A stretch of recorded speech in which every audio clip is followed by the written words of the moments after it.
నమస్కారం శ్రోతలు. ఈరోజు మనం మాట్లాడబోయే పుస్తకం విడియాల కంటే విలువైన మార్పును అర్థం చేసుకోవడానికి ఒక చిన్న కథే కావాలి అన్నట్లుగా ఉంటుంది. పుస్తకం పేరు హూ మూవ్డ్ మై చీజ్. ఇది పిల్లల కథలా కనిపించినా ప్రతి పెద్దవాళ్లకు అవసరమైన జీవన పాఠాలు ఇందులో ఉన్నాయి. పుస్తక పరిచయం.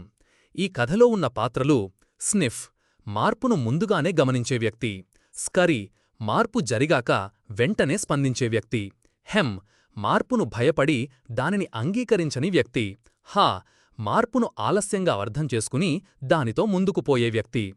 పదే పదే చీజ్ అంటే జీవితంలో మనం కోరే స్థిరమైన సౌకర్యాలు, ఉద్యోగం, ధనం, సంబంధాలు.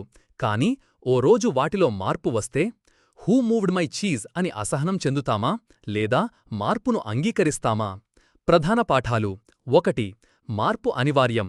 జీవితంలో ఎప్పుడూ మార్పు జరుగుతూనే ఉంటుంది. మనం మార్పు జరగకూడదని కాదు, ఆ మార్పుకు సిద్ధంగా ఉండాలి. 2. ముందుగా గమనించు, త్వరగా స్పందించు. స్నిఫ్ అండ్ స్కరీలా ఉండాలి. ఇబ్బందులు వచ్చినప్పుడే కాకుండా వాటికి ముందుగానే సిద్ధం కావాలి. 3. భయాన్ని అధిగమించు, మార్పులో అవకాశాలను వెతుకు. మనం మార్పును భయపడతాం, కానీ అది మన ఎదుగుదలకు అవకాశంగా మారుతుంది. 4. మీ చీజ్ని ఎప్పటికప్పుడు తిరిగి పరిశీలించండి. మీ ఉద్యోగం, వ్యాపారం, సంబంధం ఇవన్నీ శాశ్వతం కావు. వాటిని విశ్లేషించుకుంటూ తగిన మార్పులు చేసుకుంటూ ఉండాలి. 5. ఎప్పటికప్పుడు మారడం వల్లే జీవితం ముందుకు పోతుంది.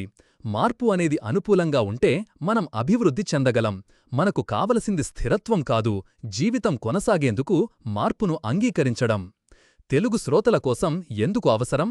ఈ పుస్తకం ఉద్యోగం కోల్పోయినవారికి, బిజినెస్ మార్పులు ఎదుర్కొంటున్నవారికి, జీవితంలో విరామం వచ్చినవారికి ఒక బలమైన మార్గదర్శి. ఇది ప్రతి విద్యార్థికి, ఉద్యోగికి, లీడర్కి, కుటుంబ సభ్యునికి మార్పును అర్థం చేసుకునేలా చేయగలదు. ముగింపు: హూ మూవ్డ్ మై చీజ్ చిన్న పుస్తకం, కానీ గొప్ప మార్పును నడిపించే శక్తి కలది. మీ జీవితంలో చీజ్ ఎక్కడ కదిలిందో మీరు ఇప్పుడు దానిని వెతకడానికి సిద్ధమా? ఈ సమీక్ష మీకు నచ్చిందా? కామెంట్ చెయ్యండి.